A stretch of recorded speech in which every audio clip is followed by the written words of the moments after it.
music just came in like Perfect. Yeah, it was just like, yeah, here's a Gilmore, and he respects it. Yeah, he respects it, dude. We're in there respecting Gilmore. All we do is respect it. All right.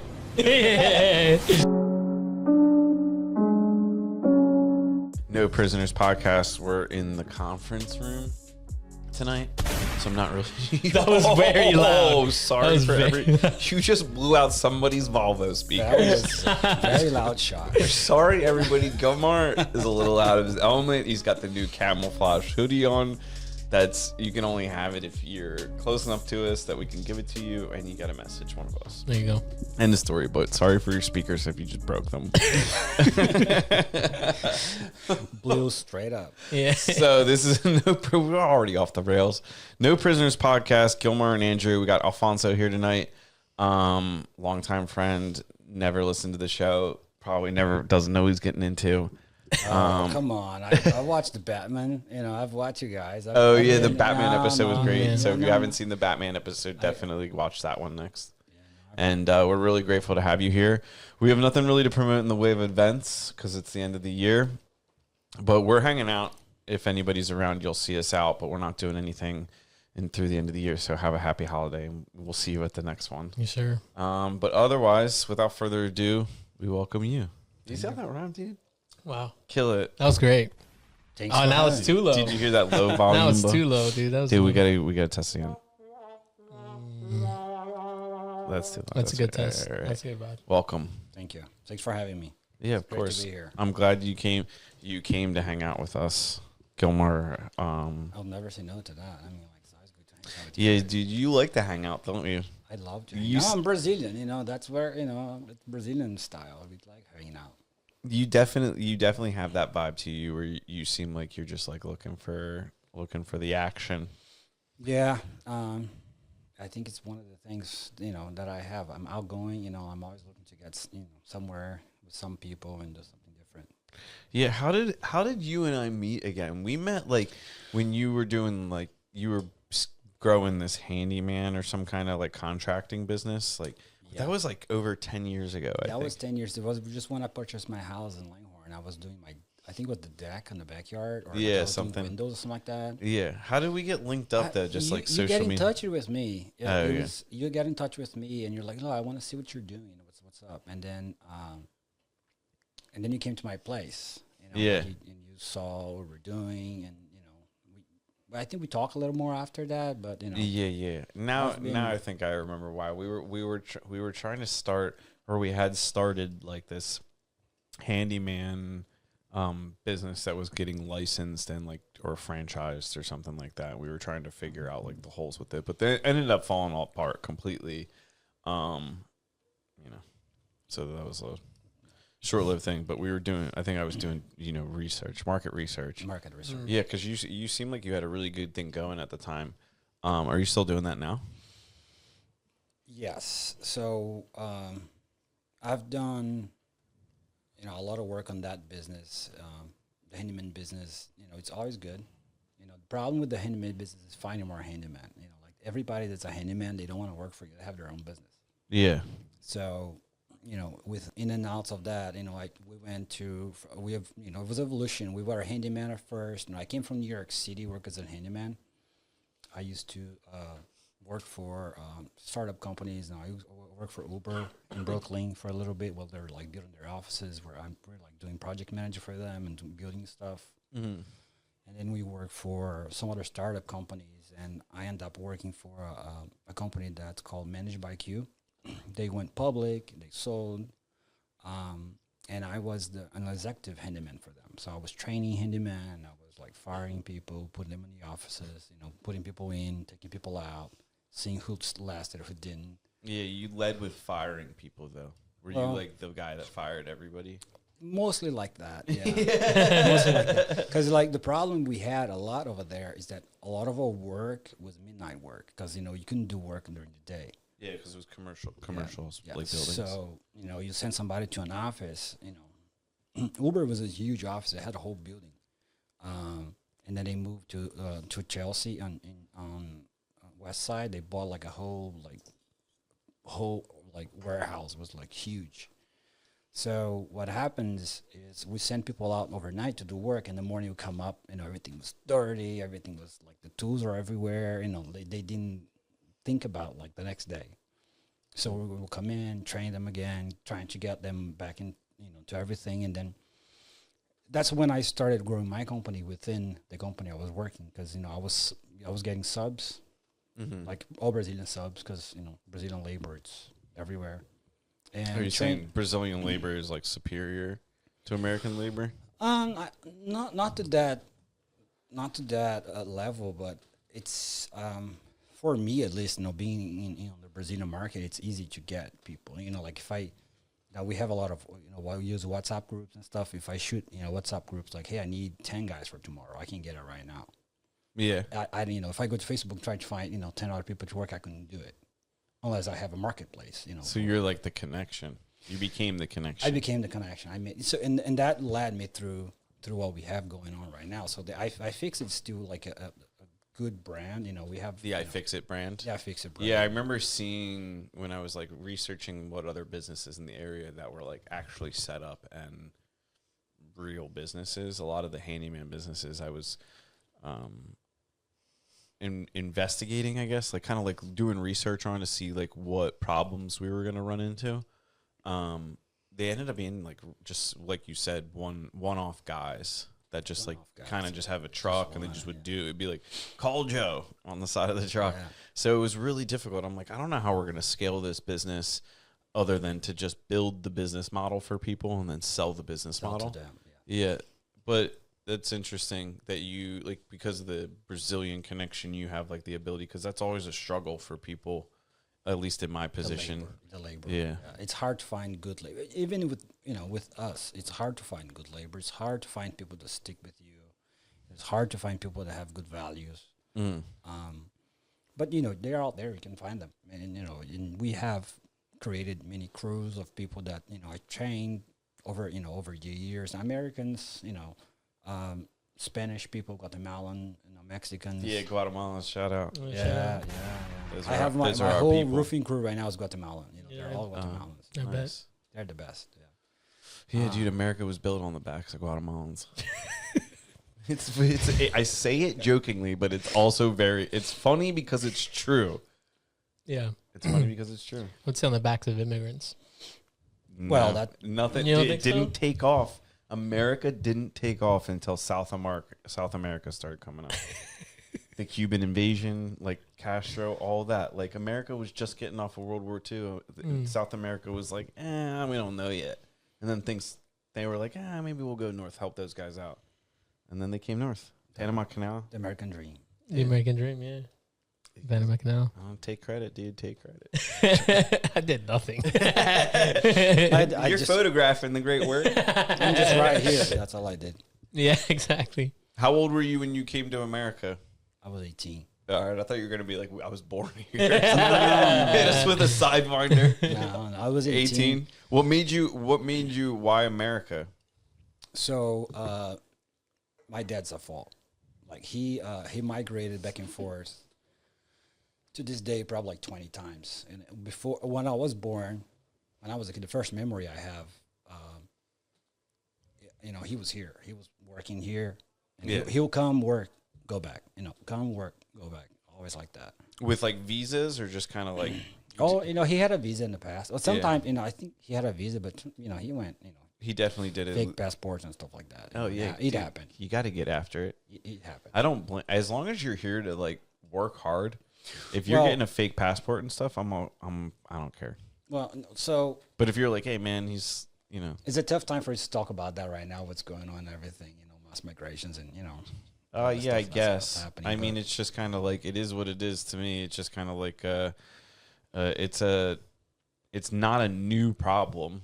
Like every country has this problem. Every civilized. Yeah, we might need to shut that door. What do you think? I'll get to it. Oh, dude. That's it. We got people in the hallway. That's okay. We'll cut this piece out. It'll just be me panic, being like, I'm going to say something. Is Rambo in here? He is in here. There's... Hold Stay tuned, everybody. Will we shut the door successfully? Gilmore setting the camera back up. All right. The camera is actually. You should be good. Oh, you can see it. Sorry, everybody. It happens. We'll cut this. When you do live, things like that happen. It's exactly 11 minutes in right now. That's all you need to remember. 11:11, dude. That's when we'll start back up. Yeah. 3, 2, 1. 11:11. Yeah, the immigration conversation. It's a difficult one for some people to have if you don't want to have like the objectivity to it. But like illegal immigration is actually like good for our country, in my opinion. Yeah, so I think it like helps. It helps the economy. You can't have legal immigration without illegal immigration. So it's a challenge. It is, but so it's not only in America. Like mass migration is happening all over the world. All over the world. All over the world. Like there's Europe getting hit with immigrants. Brazil, we're getting a lot of immigrants too. We're getting a lot of Venezuelans. They're like running away from Maduro and going to Brazil. They have a better life there. They can have them. So it's all over the world. Migration, it happens. I think in Europe, it's largely attributed to the the GWOT campaign, like the global war on terrorism, displaced a lot of people. But that's definitely, I think Europe is facing migration because the whole like Middle East and Africa is kind of torn up right now. So not all of it, but a good bit of it that influenced a lot of people to move. Yeah, and then that's what happens. What happens, with everywhere and here too. Like you get the good and the bad and the middleman and everything else. And then bad stuff starts happening and everybody gets the bad name. Yeah, you think? Yeah, I mean. Was your dad like? What was he into? Import export. So, but what was his skill that like brought him to America? Like carpentry. Carpentry. He's a woodmaker. Yeah, still in Brazil today. We have a wood shop. So we have a wood shop there in Brazil. It's a family business. It's been going on for 15, 20 years now. Nice. And we have semi trucks. We go out in the woods. We get wood and bring back in the shop. Because there it's different than here. Like here, you go to Home Depot, you get whatever you want. You go to the to the mill, you get whatever you need, 2x4s, 2x6, or whatnot. In Brazil, now you got to go cut the wood, and you have the raw wood, and you got to, You got to process your own lumber if you want to build stuff. Yeah. Yeah. So. Did you think about that? Yeah. People here are so ungrateful. So, yeah. Plus we have to drive the semi everywhere, like drive the semi. Sometimes I drive the semi like 6 hours in to get wood. 6 hours out. And now when you say semi truck, like you're talking like a huge like tractor trailer truck. Yeah. Yeah. So how big are the pieces of wood how long are the pieces of like the logs you're hauling? Well, not logs. They already come in like planks. Okay. Like 12 centimeters because it's not inches. Mm-hmm. So that's about, let's say, 20 inches. Okay. Different thicknesses. And then in Brazil. Now we're starting to use metal framing to do construction. That never happened there before. But metal framing in Chirac, in the past five years, became like starting to work in Brazil. Like starting to because you can get it, because you can actually source it. Before it was all like concrete, brick. And the houses are all cold. I remember when I was a kid in Brazil. If in the summertime when it was hot. I'll hug the wall. Yeah. The wall is cold. So like even in a city like where in abouts like do you live, or like what kind of place is it? Because like in a city like Rio or something like that, I was gonna try and say it. Rio de Janeiro, yeah. Exactly. How do you say it in Brazilian? Rio de Janeiro. Rio de Janeiro. Yeah, Portuguese. Yeah, I don't know why I said How do Brazilian. you say that? How do you say that in God American? damn it. How do you say that in Mexican? Y'all Mexicans better speak in God American. damn it. All right, sorry. Get Continue. up in here. No, you're good. Um, It's in the mix. Everybody's like, "Oh, you speak Spanish?" Well, I do, but Portuguese is what I speak. Yeah, man. yeah, better come correct. Yeah, you're right.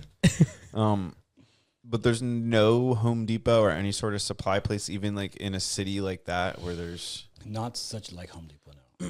What are you doing? Like, why aren't you starting Home Depot Brazil?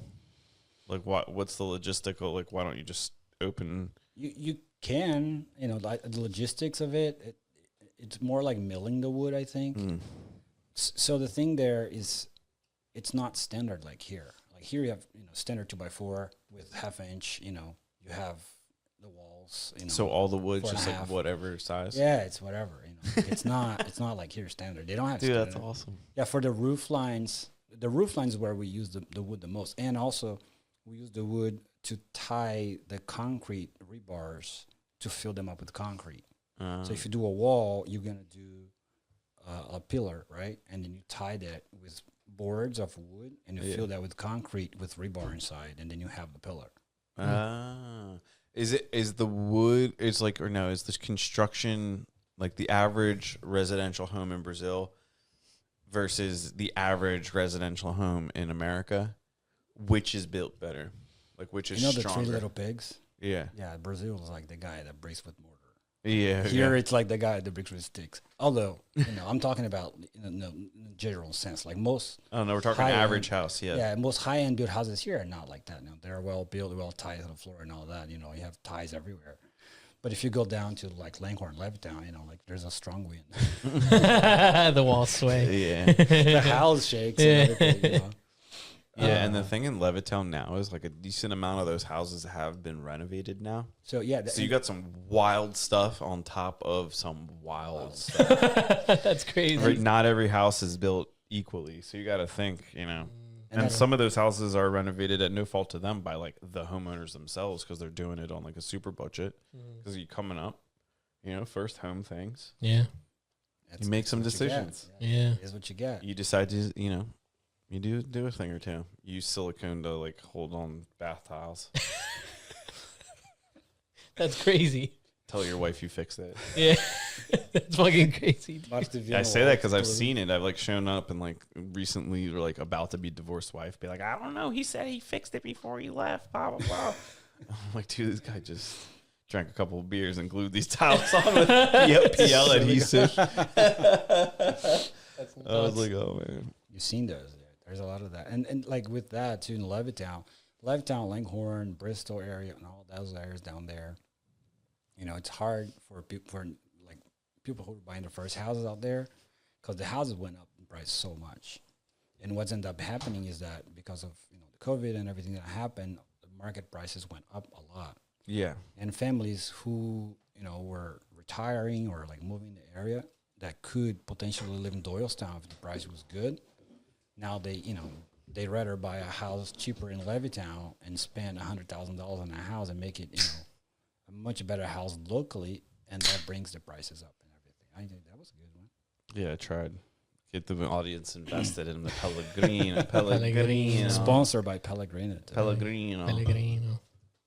So yeah, no, that's how I got here. My dad, carpentry, wood, and Yeah, so your dad would just come back and forth. come back and forth. Yeah, but when I came first, came by myself. I was living with a friend. I was living his floor for like a couple of months. I only had like a backpack. Yeah.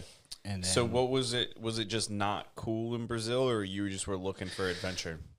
well, when I was 6 years old in Brazil, I was diagnosed with leukemia. Okay. So I went from 6 to about 16, 17 years old, treating leukemia. And then, at 12, I kind of went to remission. Yeah. And then between that and, 18 when I left, I had a couple of jobs here and there. But, I remember having this thought over and over again, like, because all my childhood and, like, even when I was a teenager, it was all cancer, like all the memories I had everywhere I go was cancer, like me growing up and getting treatment, going here. And, I was taking pictures. Damn.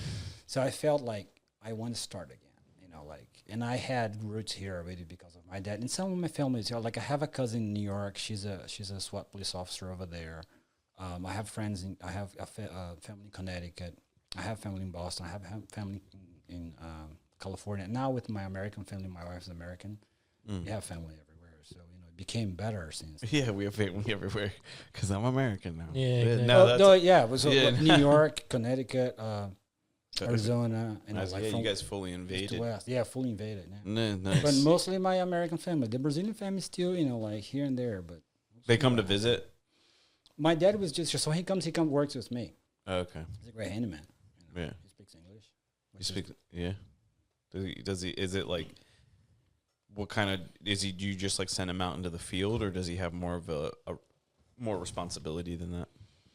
He doesn't want to have a responsibility. Yeah. He's 65, so he just wants to go and, knock a couple doors here and there, get his money, just go back to Brazil. Damn. So when you turned 18, you're like, dude, I'm out. Was it like you turned 18 and you left, or did you like think about it at all, or you just kind of knew you were going and you looked for the opportunity? How'd that work? So at that time, I was working as a logistic manager for a beer company in Brazil. All right. So I was like, I was getting it. It was actually a fun job. I was getting in at 3:00 in the morning every day, and I was responsible to load all the trucks. And make It's a sure fun job. It started Right. at 3:00. Loading trucks. It's different. Yeah. So he is a morning person. Yeah. Okay. Yeah, so I was making sure all the trucks had all the loads they needed to, to go through and deliver. And then I started at 3:00 in the morning, and by 7:00 in the morning, I was out, and I came back at 1:00 in the afternoon. So I had like the whole day by myself. And then from 1:00 to about 5:00 is the time all the trucks are coming in, and you got to make sure, they picked up everything. They got to pick it up. Everything got delivered. There was no problems. Got to check the trucks and refuel the trucks and make sure everything's good. So it was like a fun job because I had the whole day by myself. Yes, you would work like 4 hours in the morning, 4 hours in the evening, kind of a thing, that kind of or late afternoon rather. And it was not far out from my house, so it was a pretty chill job. And because we were doing logistics with alcohol, all the parties in town we got free tickets. So like I'll always be the person like, oh, call Alfonso, he has like 10 tickets for whatever. So Yeah. it was always like and beer. Yeah. What kind of music were you into growing up? I'm picturing like you like slinging beers and listening to like techno music. I don't know. No. Well, when I was in Brazil, like when you're out in Brazil, it's all about the Brazilian music, the dance music, or like they have like the country music from Brazil. That's the kind of stuff you go for it. But I grew up. My family had musicians in the family, so my cousins play guitar. We had a band. I sing a little bit, and I play guitar and bass now. So I always like blues, jazz. Nowadays, it's more pride and metal. It goes all over the place. You're into metal. I go into metal. Yeah, Yeah. I love metal. What kind of metal? Like German metal? Yeah, Rammstein. Yeah, right. I love that. Arch Enemy is good too. I like melodic metal. Okay. There's a band called Nightwish. Nightwish. Yeah. Dude, I love all these bands. When we met Danny, I've been on like a hunt for like Danny gave me that list. Danny knows the craziest shit. Yeah, a friend of ours is way into like German metal. It's kind German of metal, Yeah, it's yeah. kind of funny. The most Or not underground just- shit. Yeah, I don't know necessarily German metal. Just Most underground. the more underground it is, like Yeah, the cooler it is. Yeah, he's going to concerts in church basements, things like that. Just Yeah. crazy shit. Yeah, no, I like heavy bass lines. Red Hot Chili Peppers. Like Dark Necessities. I love that song so good. Like slapping and pulling the bass. Yeah. Not that I can do. Slapping the bass, man.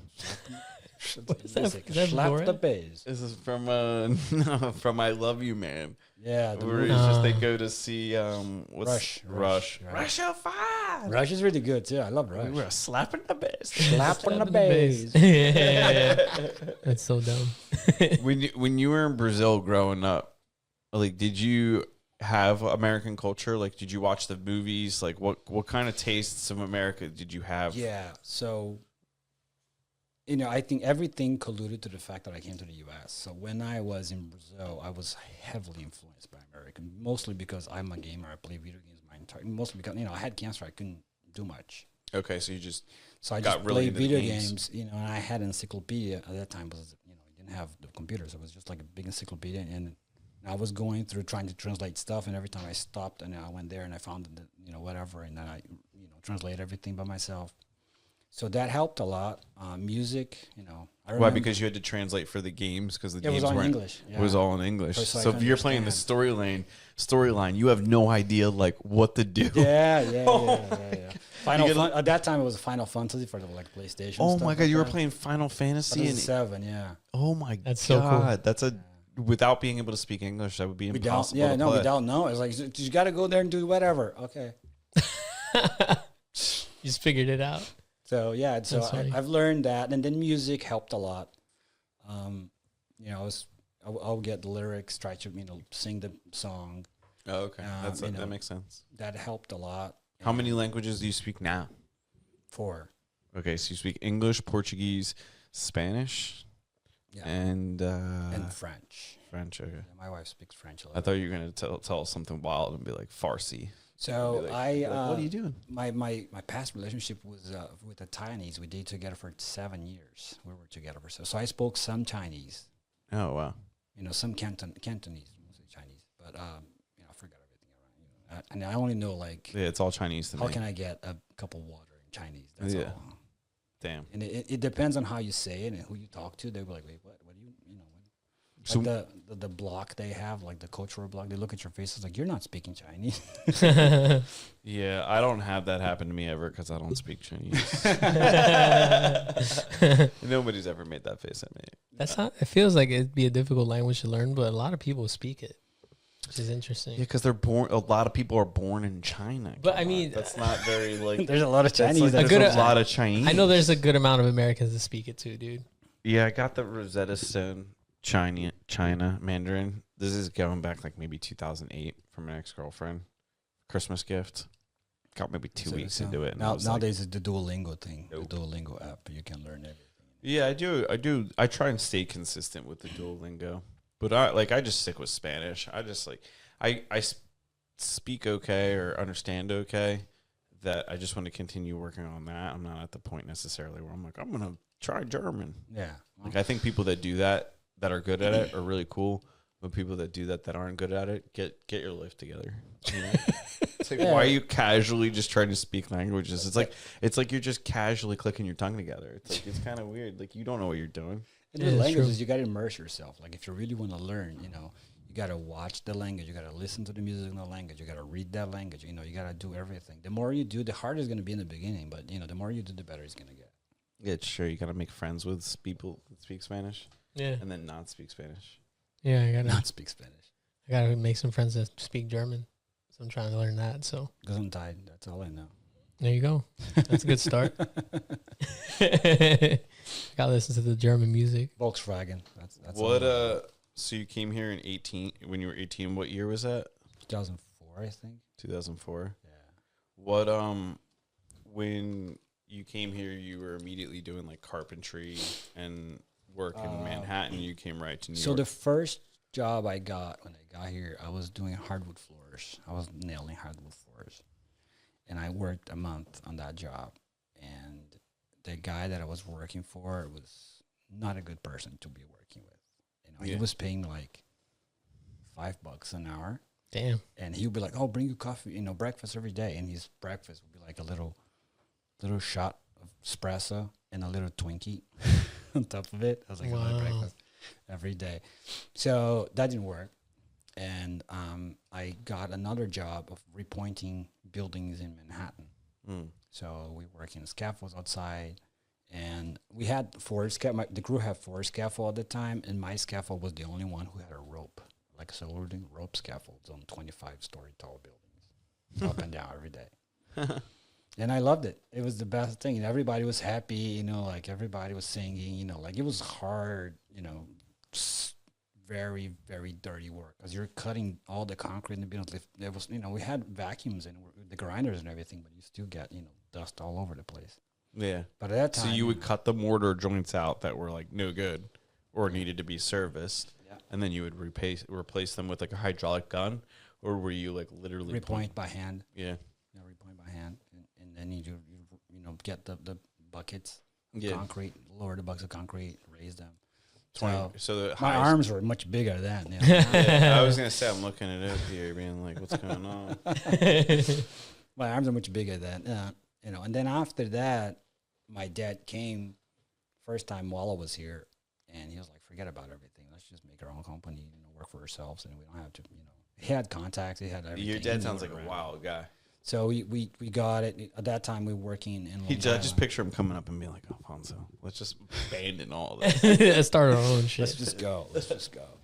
Is that how it kind of went? You guys just like stopped working, or did you just transition and like slowly grow your other business? No, we just stopped working right away. Yeah. So and he then bought- how would you do for clients?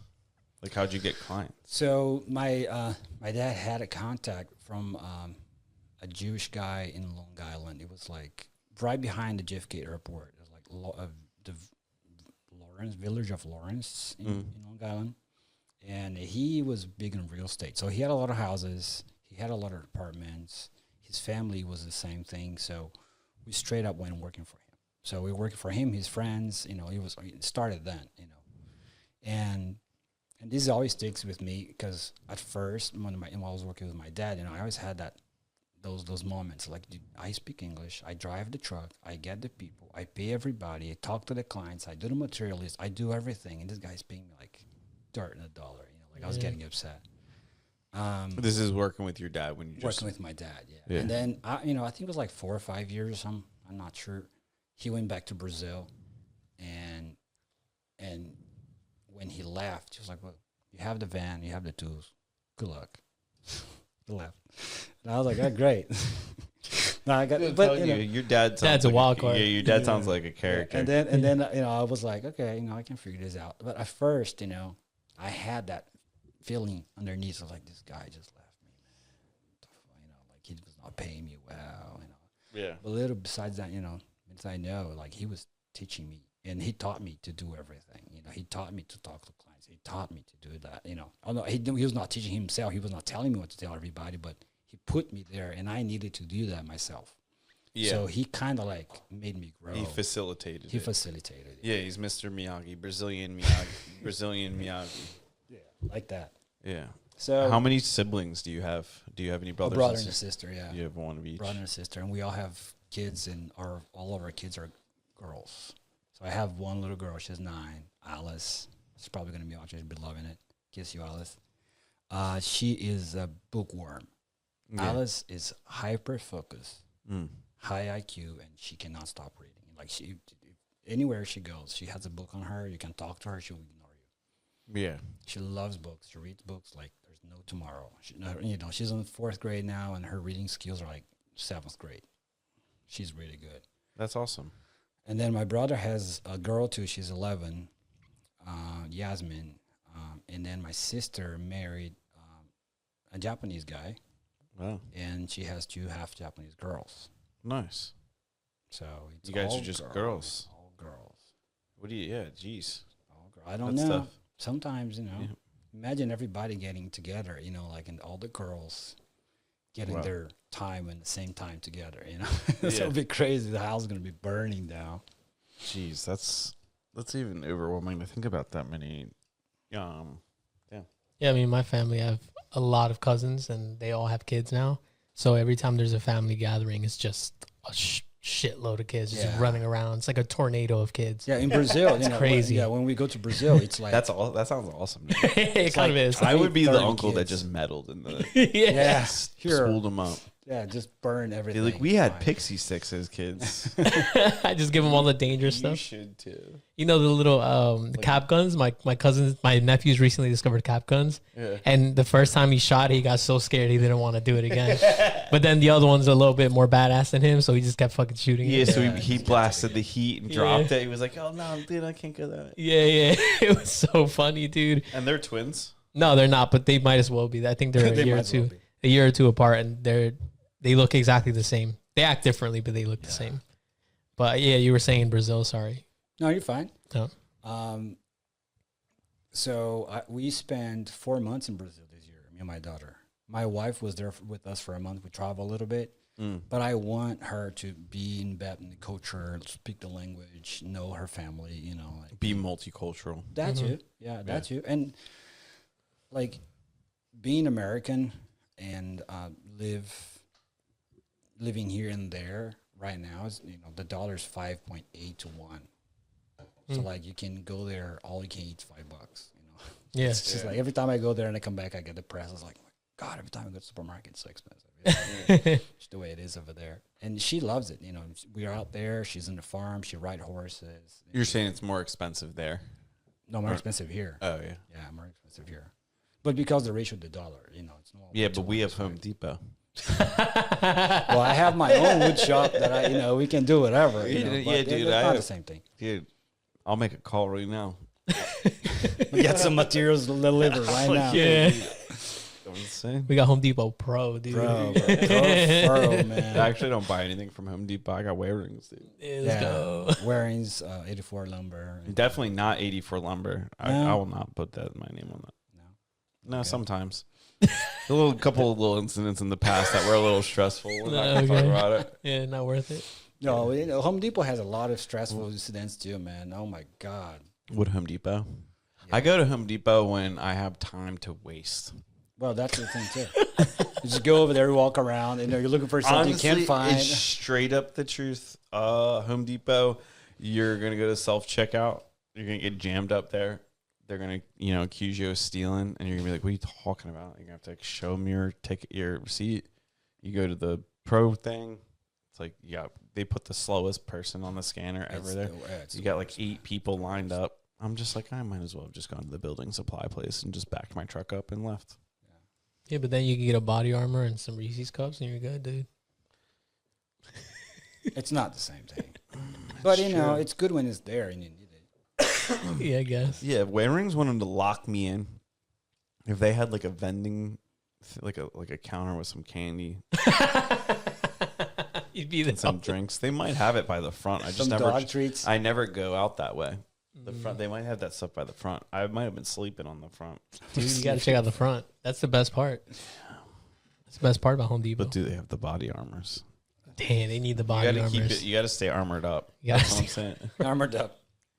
Yeah, it's true. You got a lot of work going on, dude. You got to stay hydrated. You know what I'm saying?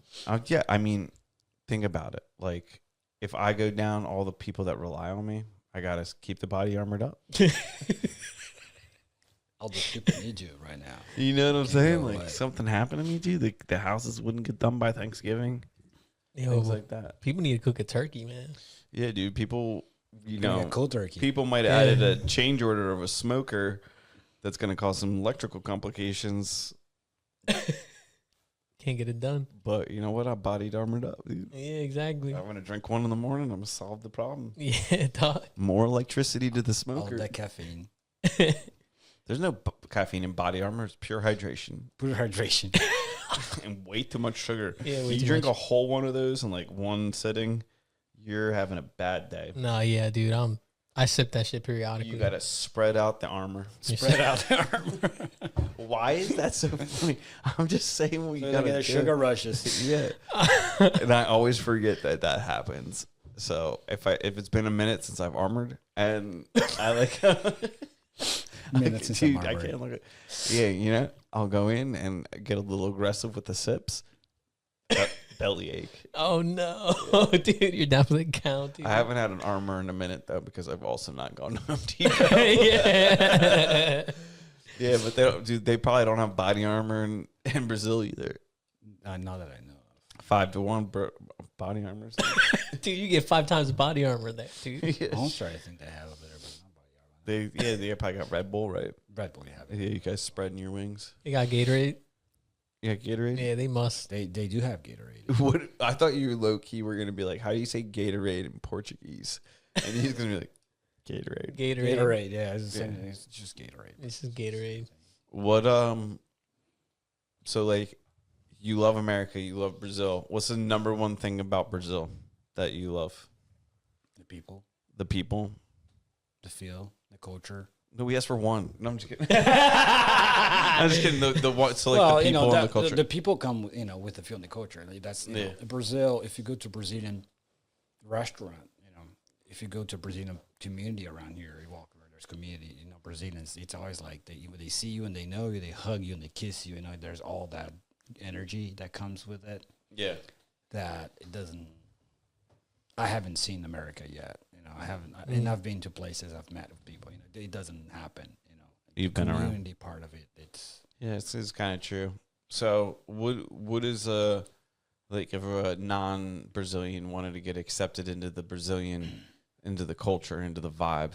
How do you do that? do a barbecue in your house, blast the music, and give them beer, and you have people around you all day. Yeah. It's just the way it goes. They like Yeah. to party. They like to talk. They like to be social. Yeah, they like to work and make money too. But Who doesn't? well, yeah, but mental health, it's very important, right? And there's a lot of studies that show that, even here in PA, there's an Italian community. I think it's Rosetta. I'm not sure the name of the city. There's the levels of mental health are very low. People are very happy, very healthy, and the study figured out that it's not because of the food they eat or nothing. It's because they are in community. Like they help each other, they talk to each other, and if you have a problem, they try to solve it for you. Aren't those areas in the world? There's areas in the world that are called like blue zones. Blue zones. There's I think the biggest one is in Japan. I think. It's like Okinawa, or like near Okinawa somewhere. I think. Okinawa. Yeah, I think so. Yeah, that's right. You know about the blue zones? No, elaborate. Blue. Yes, elaborate. I said no, elaborate. Does not compute. I don't get it. 0.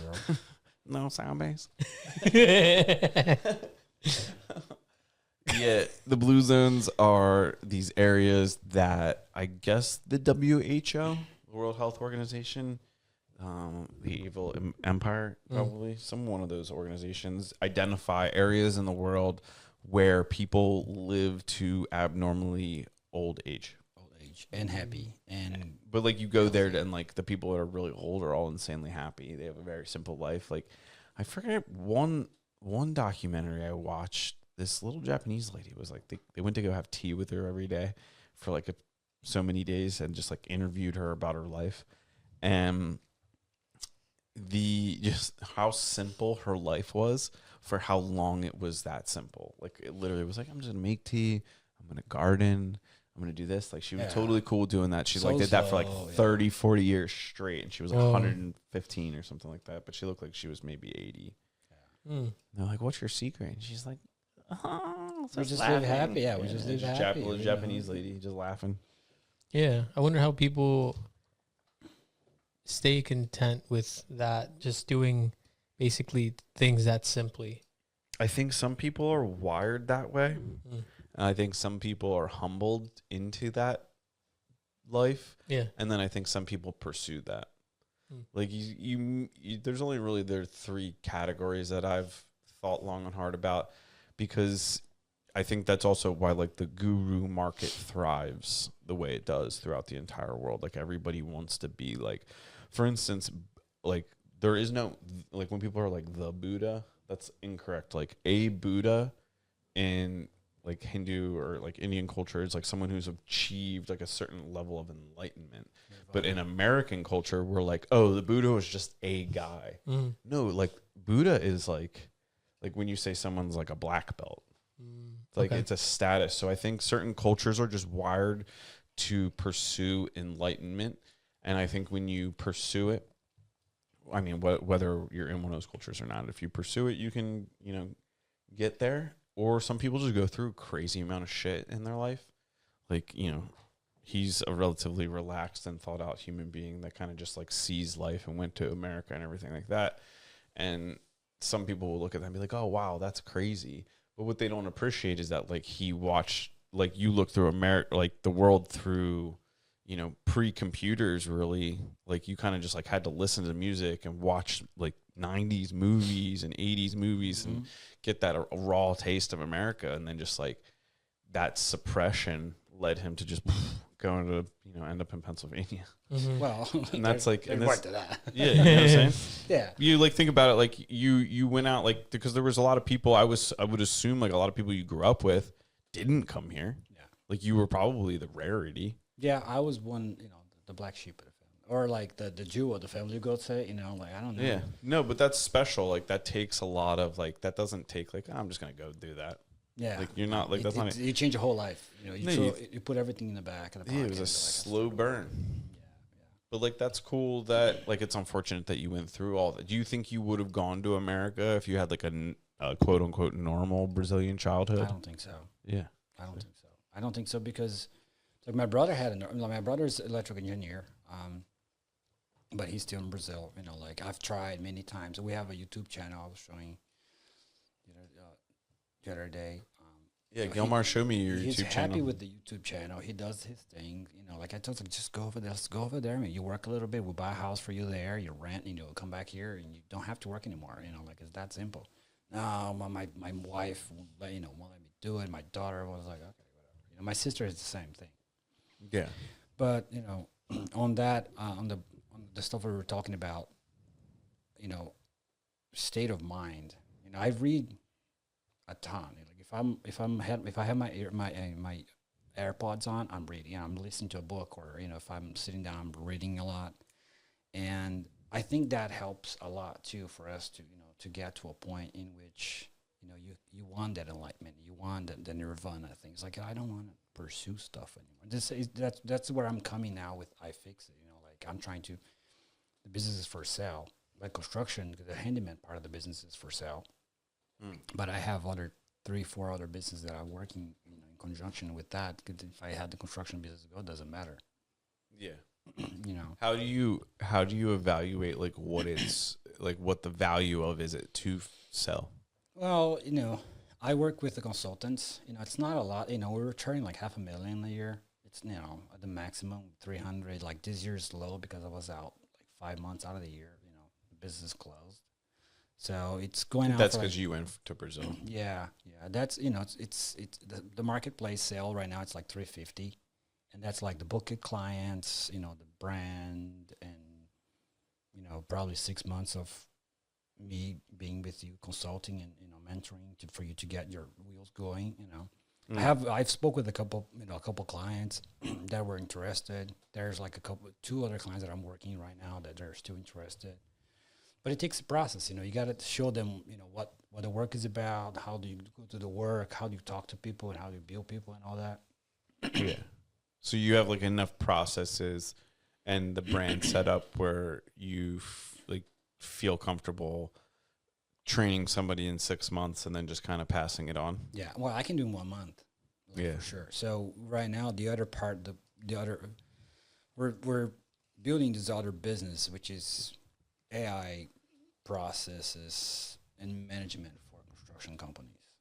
So the process, for code lead is you get the lead. Like I call you, it's like, hey Andrew, I call you, it's like I have a bathroom for you to do, and that's it. That's a code lead, right? It's like this guy have a bathroom. I got to go check it out. And you call back, and I answer the phone, and like, hey, let's talk about that bathroom. Where are you located? What's about? Like what is the process of the bathroom? What do you know what you want it done? Do you have the tiles and the color picked?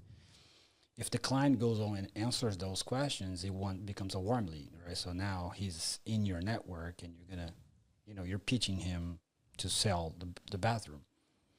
So if he replies to you, confirms everything, and then you either can give him a ballpark price, so you need an estimate. I gotta go to your house. We're gonna measure everything, and we'll give you a list of materials and all that. Then that's a hot lead. So he's already in the net. You're going out to his house. He's a hot lead. You do the estimate for the client, or you do and after the estimate, he can decline the estimate or accept the estimate. Then you go down the pipeline. It's like the funnel. So we are building. We've been building for 3 years now an AI model that can do that by itself. So like a lot of the times that I fix it, I wake up in the morning and I sold 3 jobs. I don't even see what's going on. Yeah. The jobs are just sold, and I was like, I gotta go fill the jobs now. And a lot of jobs are small. And people are cool. Like the customers, what's the feedback been like from the customer's point of view, dealing with AI, with like an impersonal process? So our the regular close rates for us is like 40%, 35 to 40% if we're doing by human, right? But it's 5 times more expensive if you gotta pay somebody to be calling everybody and following up with it. That's like close rate, meaning like someone you've spoken to or has shown interest to close. From cold to cold close, it's human connection. It's about 35-40%, but it's more expensive, time consuming, and all that. For the AI model, it's about 20%. But it processes way more, and it does a lot more things. Now with the AI, the process becomes more broad because he explains how it works at first. So he tells them like our hourly rates, or if we have a minimum, or how far are we, and with with work to be scheduled. Mm. A person don't do that. But we have a VAs too. So what happens, not everybody falls within the AI. Mm. Mostly some people don't answer text message or email. So we have to get in contact with them by voice. Okay. So that's when the VA comes in, calls the person, and get all the information there, and does that. So that by itself is a different company, and that the construction AI model, it's one of them, but it works for any service-based model. Mm. Yeah, I guess you could kind of just customize it to whatever. White label, yeah. Yeah, whatever you're. Interesting. Yeah. Are you coding this, or do you hire coders? I have 3 devs. We have a meeting tonight, actually 9:30. We have every night we have a meeting, and we go through pipelines. It's how the funnels are gonna work, and we use my company as a guinea pig. As a guinea pig for it, and it's working. It's doing a great job. I mean, just for the fact that I don't have to do much of like the following up anymore. Once the client is in. And we're working with that client, then the AI model like shuts down to the time of the review, or after that. If once the client is done, the pipeline, if it's sold, he wrote a review or not, then he goes back to the pipeline to be sold again, and we nurture that pipeline depending on how much you spend. Like we have different triggers for that. That's awesome. So that's really cool. Yeah, that's one of them. The other that we're working on right now, So our family in Brazil, they have a big farm that they do coffee plantation over there. We also have a bread factory in Brazil for my family.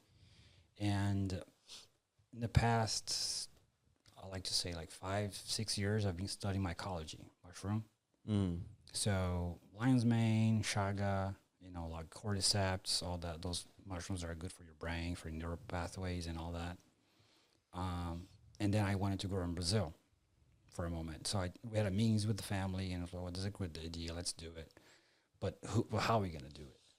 So I came back here, and I was trying to find people that I can work with, mycologists, so I can bring them over there. Mm. And it turned out that I got sucked into it here. So now we're opening a whole mushroom farming here in the Northeast. Oh, yeah? What does a mushroom farm look like? Well, is that like an indoor thing? It's an indoor thing. Yeah, it needs to be 100% clean. The lab, and you need vent hoods. You need like all kinds of things, because the first process of the incubation, it needs to be alcohol everywhere, like 100% clean. Otherwise, you got contamination because it's a fungus. Mm. Yeah, fungus among us. A fungus among us. We're all fungus. We are all fungus, actually. That's right. You're right about that. That's very interesting. You seem like you got a lot going on. How do you balance it all? I don't know. My wife thinks I'm crazy. Yeah, like how do you every day, like how do you focus on so many things? How do you ensure like the ball moves forward aggressively on all of the things at once, or are you okay at just kind of like moving along at whatever pace you move at? Well, I delegate a lot. Delegation, I think, it's the thing that I do a lot for it. On the mushroom side, I have 2 mycologists that already have their business going. They're growing their mushrooms. They have their pills. It's going out. But they, when we got together, at first it was like, hey, let's go to Brazil. Let's figure this out over there. Let's just see what you guys do over here. Let's go. And now it's like, hey, what do you guys have? How does your process work? What's your expenses? What do you need? How can I help you? So I start mentoring them. And, with that, so like I empower them to do the work. The business processes and stuff is what you bring. Yeah. I also do mentoring through SCORE, Bucks County. It's for like small entrepreneurs, like small businesses. So I help them with processes and everything like that. So I'm like, it's been like 4 years I've been doing that. So, you kind of get the gist of how, the business plan works and, expenses and everything else. Okay. So I just apply that to them. On the construction part of it, I always have partners. Like right now I have a new partner. We've been working together. He's really excited because I have so much clients, so much going on, and he doesn't have much. And he's really good, with hands work and stuff like that. So I'm letting him push that, forward. So if the business is not sold, he can't. We're going to merge the business, and he's going to take care of it, and I'll mentor him through it. Yeah. But in everything I do, I want to make sure that everyone knows, like, look, I have all these other balls rolling. I'm not going to be stuck into here. I'll help you as much as I can financially. I'm mentoring, everything I can. But if I have to move some other way, I'm going to move some other way. Okay. What drives you to like be involved in all of these things? Like, what is your passion? What is leading you down all these paths? Community. Yeah. Community. So for a while, I struggled, being an immigrant here, not having friends. My wife's, she's from Langhorne, she's local, but she still doesn't have much friends. Didn't have much people to hang out with. So now, create your own community. Like, you have to be the person that you want other people to be. Yeah. So I just became that, and I feel like by providing people with opportunities they don't have is a good way to keep them around. That's really insightful. Mm-hmm. Building communities. That's how Gilmar keeps me around. Well, the thing with the mushroom too, It's like it's a big Mama thing. bird. Mycology. When we talk about mushrooms, it's like, oh, it's blue mushrooms, magic. But it's like, no, it's not even that. But like, Paul Stamets, which was one of the biggest mycologists, in the U.S. Yeah, Paul Stamets is a wild guy. He's a wild guy, and he found out the stuff with ants. Like, if you can put a fungus. There's a fungus that grows on ants and kills them. Like it's a zombie fungus. Mm-hmm. Is it cordyceps? It's a cordyceps kind of fungus. Yeah, Okay. it's not. But there's many cordyceps. Just one of them. Easy, Gilmar. You're going down the rabbit. You're gonna say people are gonna realize you know about mushrooms. I know a little bit, but not too much. Gilmar, you stay eating mushrooms, dude. Yeah, It's mushrooms okay. good. I mean, Eating it's- mushrooms and going on hikes. I haven't done that yet, but I am. I've been trying to get him to fly the drone. He was too busy. What Yeah. drone? He has an FPV drone. I used to do drone racing. I have two racing drones, and I have two FPV drones. You used to do drone racing too. God damn, dude. Well, it's fun. I mean, I used to build my own drones with the carbon fiber frames and all that. How hard is that to do? Like, if I It's want, not hard at all. No, we can get two rolling in a day. I have two drones. You can use it. I have all kinds. I have everything set up already. what, like, so if a war popped off, would you be like the drone pilot that we would go to? Yeah. So it's funny. There's a business idea that's coming up. It's not an idea, actually. I started networking. Well, actually, he became my client. He lives in Bristol. His name is Dan, and he's from Somalia. originally. Okay. So he's this big, black, strong guy, right? And he went to the army here. He was like a Navy. Mm-hmm. And now he's out, and he's doing right now. Somalians, the Navy checks out. Yeah. You know. He's doing private security right now. Yeah. Private course he detail is. security. Yeah. Yeah, Yeah. of course he is. Yeah. And Checks out. Somali. Pirate, I- check. Private security, check. we got together, and I saw that he had a drone. He said, "Oh, you had a drone." I started talking about it. He had a drone. I brought my drone out. They were playing with the drones. We started buying drones together. Like, look, you do private security detail. You need drones. I'm a pilot. So we're trying to work together on that too. Yeah. It's pretty cool Yeah. Do you watch like the drone videos on Instagram? all the time. Yeah. I wonder what his body count is. Yeah. All the time. And it's not hard. How many people have you seen die on Instagram from drones? More than 1,000. Dude, me and Gilmar and a buddy of ours, unnamed friend of ours, were hanging out on Saturday night. And I jokingly said, I've seen legit thousands of people die on Instagram this year. Yeah. I have seen a body count. And they were laughing hysterically. I'm not kidding. Like Instagram shoot, like I log on to Instagram. I can't go on Instagram anymore. It's just Ukrainians and Russians just smoking Killing each other with themselves out. fucking Mavic drones. Holy shit. It's terrible, but also you can't stop watching. I got to send you sillier shit so we could rebalance your There's algorithm. Yeah, that like motorcycles running from cops and getting accidents. A wild amount of gas station shootings. Like dudes just like Kids hanging, just beating themselves up. Yeah, just kids just hanging out by a car and getting shot at, and then they return fire. Like 15 seconds later, they return fire. No way. Like, Dude. bro, you didn't hit anybody. You're not an FPV drone. FPV drone. Would it be pretty raw if I was a rapper and like my name was FPV Drone. FPV drone. That's pretty cool. That's a pretty hard. That's rap pretty name. cool, There's bro. a That's next, dude. I've been having, dude. I'm dialing in the moon. That's pretty cool. The FPV moon drone. might be like the right amount of distance from the Earth right now. Yeah, you are dialed in right now. Yeah, do you know the moon is moving away from the Earth, and in 28,000 years, the moon will be far enough away that women won't have menstrual cycles anymore. What the fuck? Yeah. So Can we speed that up a little bit?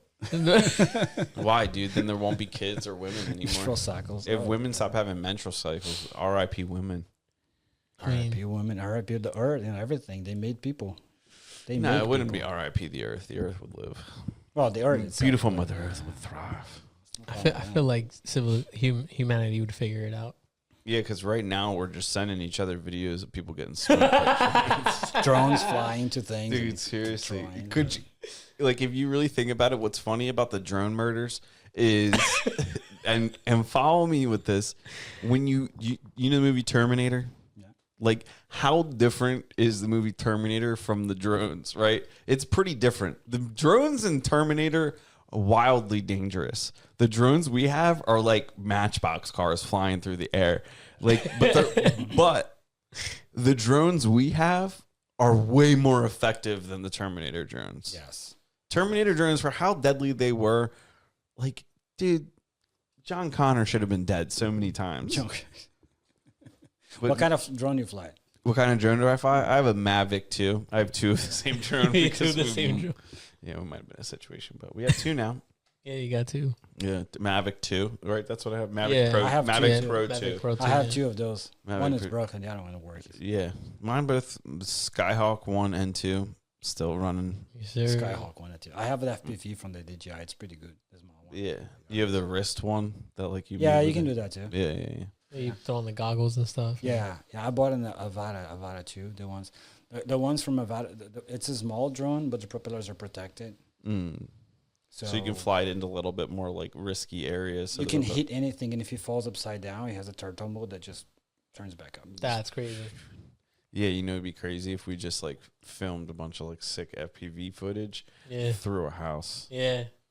or and then like somebody, Dude, and then like you went through all the rooms, With the and you were Avata- like, oh wow, that's so cool, and then just like the last room, there's a dude doing karate or something. And people are like, what? yeah. Had nothing to do with the home. Yeah, that's a With good the one. Avata, you can do just that because you know it doesn't damage anything. Even if you come and hit here, it won't scratch because it's just the bump of the drone. It's dude. pretty sick. We can fly that. you know. So there's a ring around the propellers, you're saying? Yeah, it's boxed in. Yeah, it's called Oh. a fuselage. Fuselage? Fuselage. Yeah, you gonna hang, dude? Cool, yeah. Would you? What kind? If you were in the Ukraine war, what kind of person would you be? Like, what kind of like asset? Would you be a drone pilot? Be a spotter? Probably a spotter. I think a drone pilot would fuck me up. I think they'd probably. I don't know. You'd probably be cannon fodder. So dude. now with the war in Ukraine and Russia going on, they have backpacks with huge antennas that mask the signal, so you can't fly the drone into them. Wow. Another way for you to prevent explosions coming to you is they put netting, because the netting, when the drone flies into it, it Yeah. gets stuck on the netting, and then you can't fly away. You saying no more videos? No, you can plenty It was ruined your night. Plenty You of told me no videos. more murders. No more drone videos? Damn, we gotta make our own now. yeah. Yeah, dude. I think we missed that. Yeah. C4 on the drone. We were pretty close a few weeks ago. I mean, we weren't that close, but America, I'm saying, metaphorically, was close to it. Okay. Yeah. I was like, As you close and I? as we've probably been. I mean, me and you haven't. We live in the greatest part of the country. Yeah, Like, true. nothing's gonna pop off here. They'll protect this area. We're chilling, dude. Where should we go? Honestly, like a civil war popped off, I don't think it'd be anywhere near Bucks County. Probably not. I don't think Bucks County is where it's at. I think too much is going on here. This Bucks County would be like headquarters for something. Mm. So maybe stuff would pop off here. I don't know. There's a chance. I think there's a 50-50 chance. It's always 50-50. If civil war popped off in Bucks County, what would we fight over? The Mercer Museum, like what are we gonna fight over? The Like big prize. Walmart, I don't know. resource, the Delaware. Like The there's Delaware nothing here River. that like we're fighting over. Washington Crossing. It's a tourist area. We're gonna be like, yo, no, Peddler's Village, we can't let Peddler's Village fall to the left. It's like, we got to ride. This sandcastles need us. We need a gun store in Peddler's Village. Yeah, dude. Against Storm. Yeah, dude, I just came up with a sick T-shirt brand. What? Peddler's Village Armory. Yeah, there you dude, go. just dudes with muskets, just looking real tough. Muskets, dude. Yeah, dude, a Crip with a musket. That's my first shirt. Not muskets, dude. That's crazy. Yeah, Peddler's Village Armory. I'm with it. That's where we'll tell everybody George Washington got armored up. Yeah. Yeah, Yeah. yeah, in Peddler's Village. Yeah, dude. Be Washington's like, oh, Crossing. what is Peddler's Village? I'm like, that's where they kept the guns during Revolutionary War. People be like, what? Just totally make it up. Just make it up, but it'll work.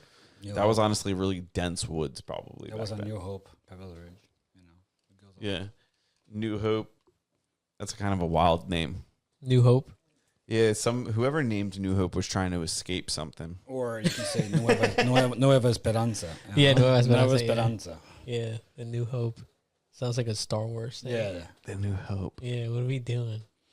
Oh, but you were saying you brought us gifts real quick. Oh, you brought us a book. Let's see. Because we were talking about mushrooms a little bit. You said you're into them. I know of this book because someone that I know read the shit out of it. Mm-hmm. And they would tell me every now and then about it. So that book was written by Michael yeah? Pollan. Michael Pollan. Yeah. So he's you gave us a book. You don't remember the guy name. That's okay. Michael Pollan. I don't remember. But he's it's about the altered stage of conscious. Dude, I appreciate this. Sure. I'm definitely gonna like this book. And then he goes into the path himself, and he tries different psychedelics. So he tries LSD, he tries mescaline, and he tries the bullfrog, and he tries psychedelics, psilocybin, which is the mushroom. Mm-hmm. But he's looking for an enlightened experience. That means like you go out of body experience. This is I put like a little note for you guys over here. Okay. This is Gilmore's. Oh, thank you. You know what though? You know what's funny? When I was holding this one, for some reason it was telling me that it was. It didn't Gilmore's. feel like yours. No, and you know I'm not joking around. Yeah. I didn't want to say anything. I didn't want to be like, "Here, Gilmore, you need to have this book," and then you'd be like, "What?" Dude, I appreciate So- that. You do that. Yeah, Yeah. the thing that stuck with me mostly with the psilocybin, which is the mushroom, and that's in the book. It's also in the Netflix documentary. There's a Netflix documentary about the book. It's called How to Change Your Mind. And when he goes to have a conversation with, it's an elderly woman that she had some kind of cancer or something like that, and they treated her at Johns Hopkins in Maryland. With psychedelics, mushroom. She's a Catholic person. He's always been like, religious for her entire life. So he starts like, look, never thought that somebody like you will go for it, but she went for it. Yeah.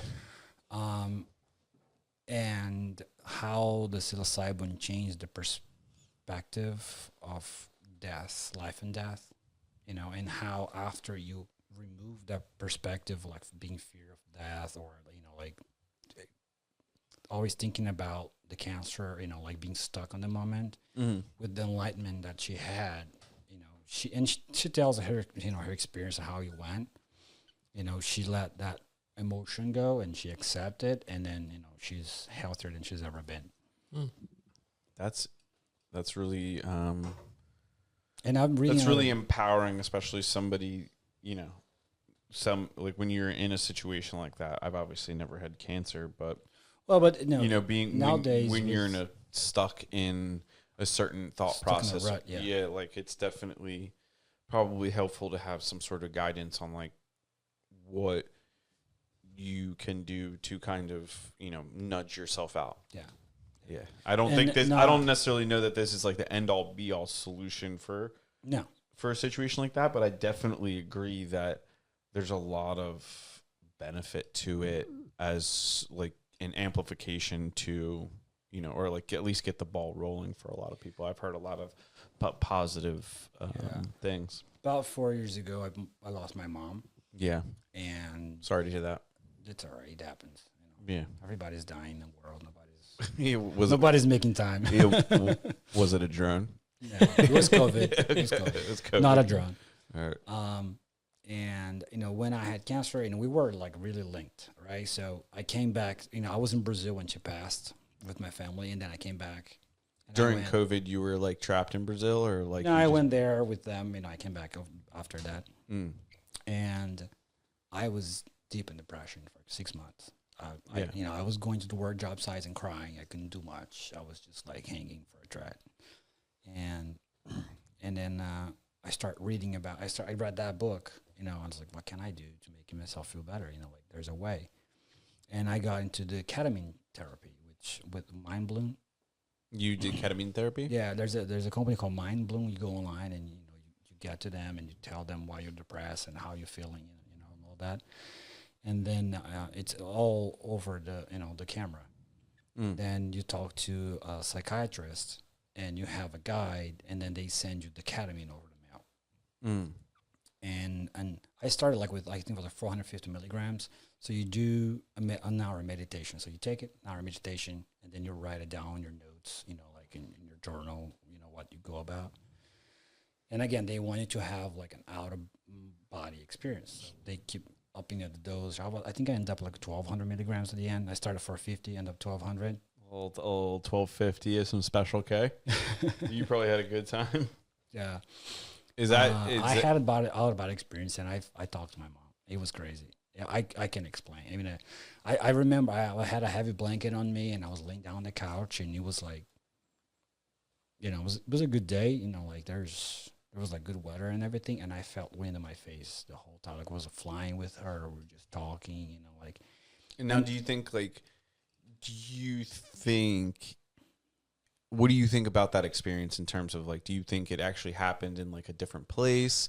Do you think that was your subconscious like processing the whole situation? Like, what do you think that all was? So when you go through the process of ultra conscious, from what I understand, and the state of mind, when you are in the mind altering drugs, and I'm reading a book, a very old book right now. It's called The Altered Conscious State of Mind. Mm-hmm. And there's a lot of study on this that talks about how people have near-death experiences, and they can see their entire life going through their face, into their eyes, like in a matter of seconds and all that. So I think even Albert Einstein talked about that, like when you're having, when nearby a crash, when you're about to have a crash or something, you can see everything's slow motion. The reality, altered reality and time, they dissipate, they go away. So it feels like, it doesn't feel like the time's going slower for you, or the perception of time's going slow. So when you are in altered state of mind, altered conscious state of mind, you are able to access memories that you are not able to access in a daily to day basis. Like you might have memories in your brain that you can't just access them, but when you have some psychedelic thing on you, then you can do that. And in that book you can read a lot of it. It's all about that. Yeah, awesome. I'm really pumped to like read this book. Yeah. And then talk about a whole bunch of things I don't know anything about. Spit facts. Yeah, just start spitting facts. So, yeah, No, books like this tend to, especially when it comes paired with like a recommendation, like from someone like yourself, or someone that's explained it.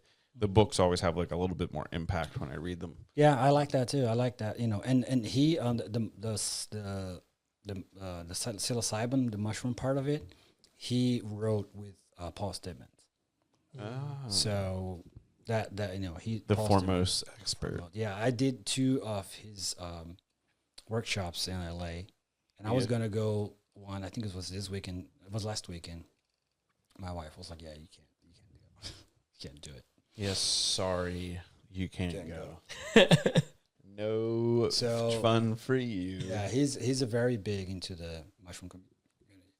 One of my questions now is, what if one of these ideas, like somehow or another, becomes like insanely successful in your eyes? Like, I don't know what your success meter is. Are you like chasing like hoping one of these things pops off, or are you kind of just like, these are all your passions and that's why you're doing so many things at once? Like, are these just like your passion projects, and you look at them all, and like you're able to kind of like spread yourself so thin because they're all very passionate to you? Or is the idea to kind of have one of these ideas eventually be like the primary focus of like yourself? I think they're all a passion, you know, like you said. They're all ideas that are nurtured over time. You know, and there's more. There's more to it than, you know, I have more. You have more more ideas. things in the books, you know, for myself. I did went to culinary school for 4 years. I love cooking. You know, like it's one of the passions that I have. And I wanted, you know, when I met the twins at the networking event, Nick and Steve, great, it's man. Service Mafia. I've been talking to them a lot, you know, like on Instagram. Yeah. And I've read They're many good books. guys. They're really good. I talk to them a lot. Yeah, you should definitely link up with them. They would love stuff like this. Yeah, they yeah, would it's really pretty love a cool. book like that. So, and I've been talking to them about, when you talk about, you know, again, the mushroom thing, everybody's like, magic and mushrooms, and that's great too, but there's more to it than that. Fungi right now, you know, there's a lot of study and researches going through the fungi. I just send them something, you know, like it's, if you put, I think it's peanut, olive, I don't know what it is, and you put a fungi in it and you wrap in banana leaf, that fungi eats that thing, and it's like they're serving in like the Michelin star restaurants, and it's infused with not mushroom, it's fungi. Fungi is eating it, and then, you know, like the process of it makes it, you know, very exquisite.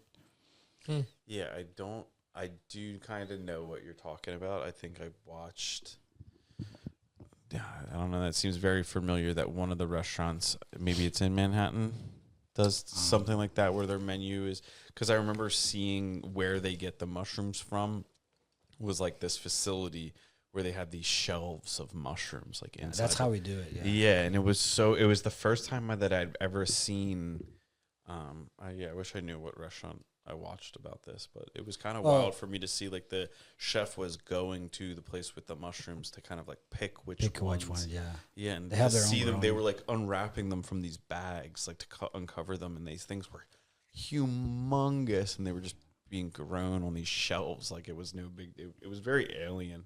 And if you think about it too, you know, the truffles, they're mushrooms, they're fungi. They're, well, you know, the truffles evolved for pigs to find them. Yeah. The evolution of truffles in Italy, it was done for mushrooms, for pigs to find and eat them. Yeah, I thought pigs were trained to find the mushrooms. They train pigs, but the problem with the pigs is they eat the truffles.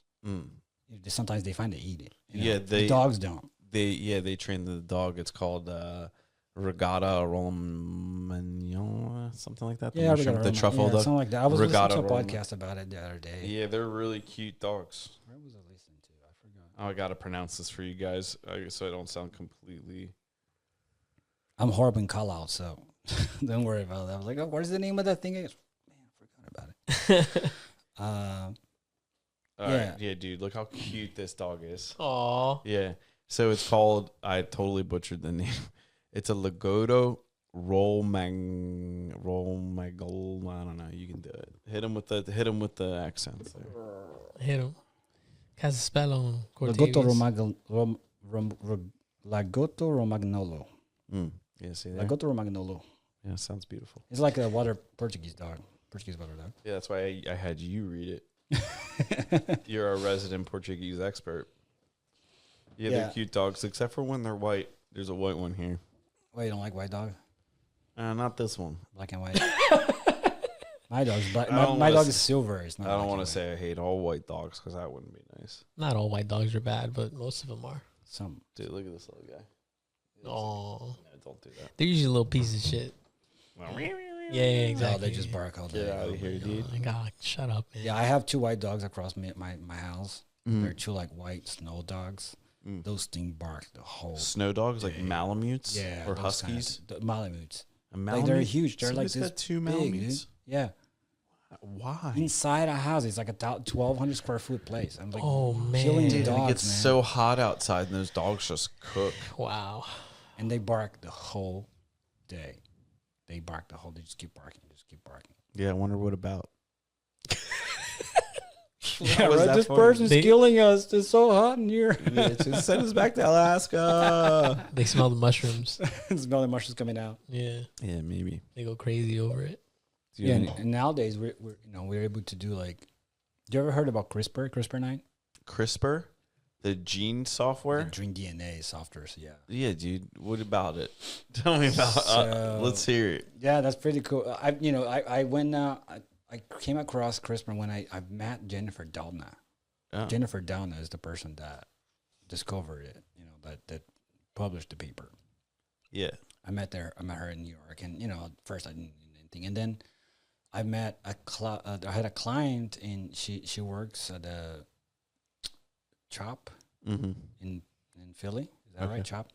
And she is a DNA sequencer for Chop, so that she works with CRISPR. And then I got really into it, knew all about it.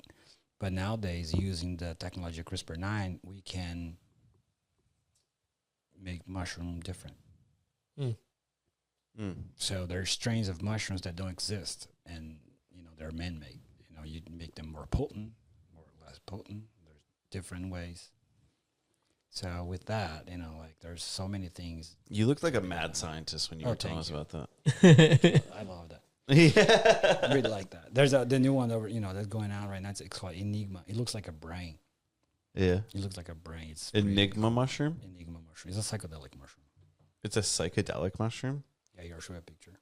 Yeah. I wonder what the effects of that would be like on humans over time.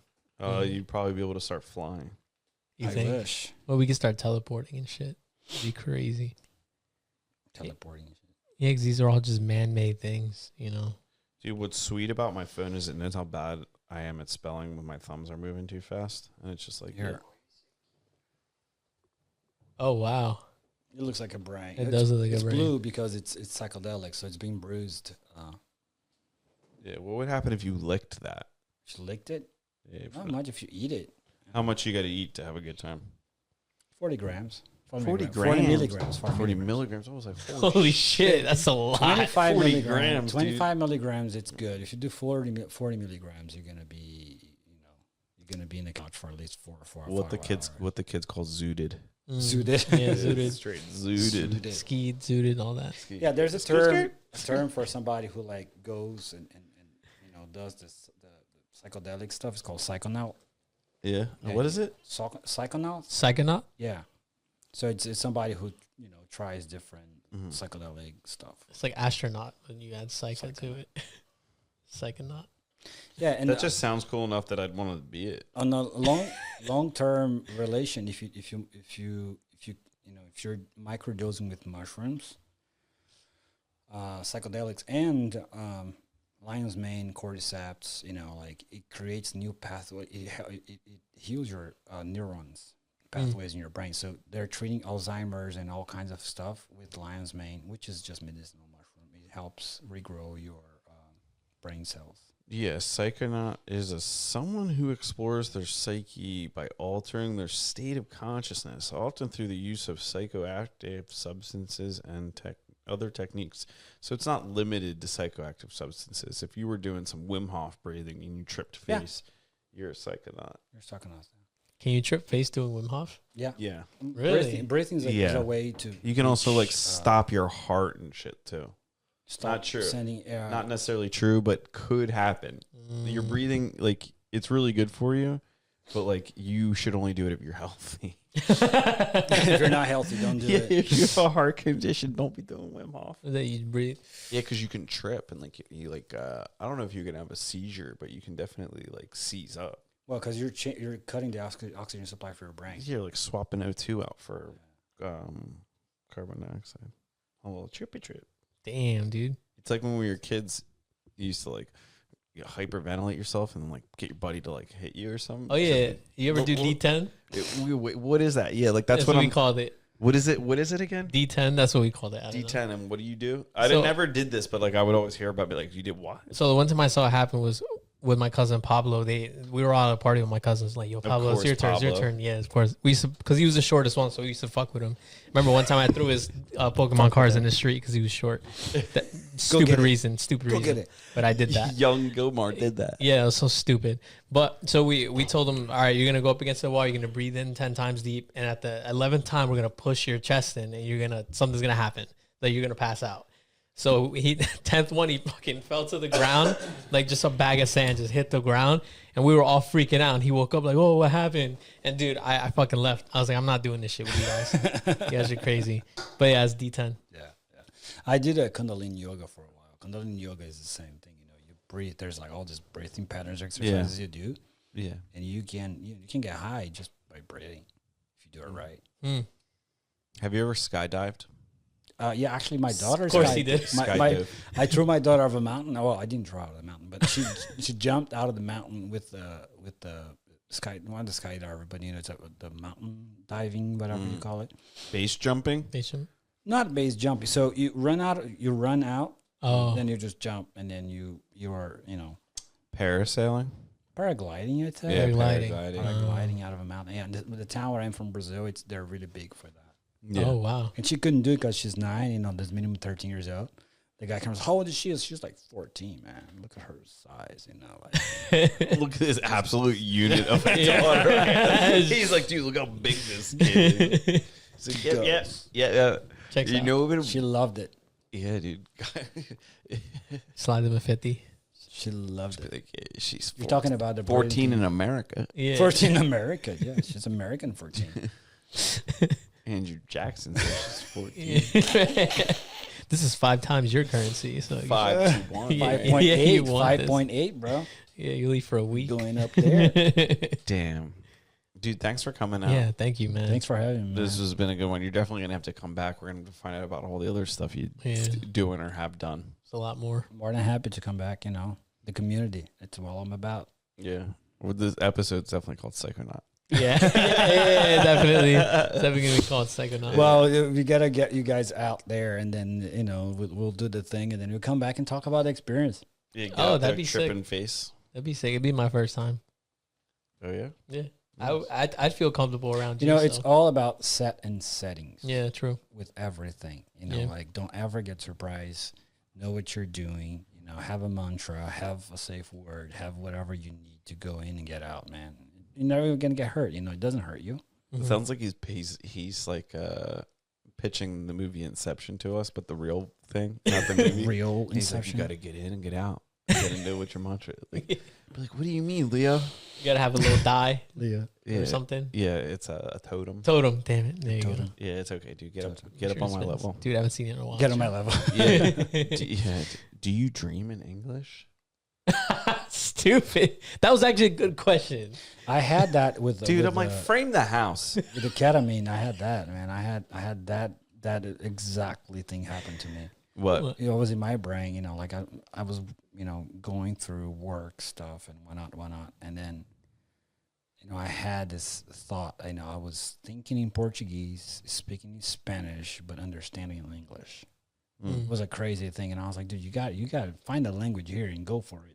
You can't just be 3 languages all at the same time. Yeah. I had that thing. It was great. That's interesting. Yeah, if you do like enough mushrooms, you can invent like Invent your own language. just Gilmore comes back clicking. Nah, dude, that's crazy. Be like, what do you mean, dude? What do you mean the white balance is off? Everyone's going to get it, dude. Trust me. I'll teach y'all. All right, cool. Yeah. We ready to rock this? Yes, sir. No Prisoners podcast. Oh, wait, Alfonso, where can we check you out, dude?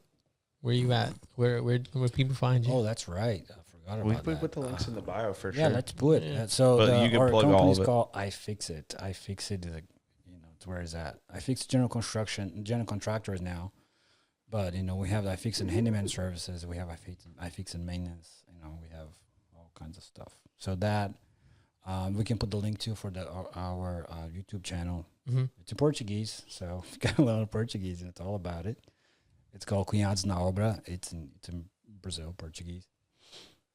Yeah, that's where it's at. All right, cool. Yeah, send me the links. We'll put them in the description and stuff. Sure thing. Thanks for having me. Yeah. Dude, I appreciate it. Thanks for coming.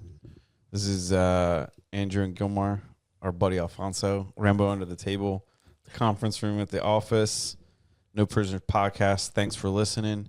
We're getting into the fall, so do something nice for somebody. Say hello, smile, maybe be a part of the community. It's good for you. Yeah, be a good person. Yeah, just be a good person. Just be a good person. God damn it. Just do something for somebody. There you go.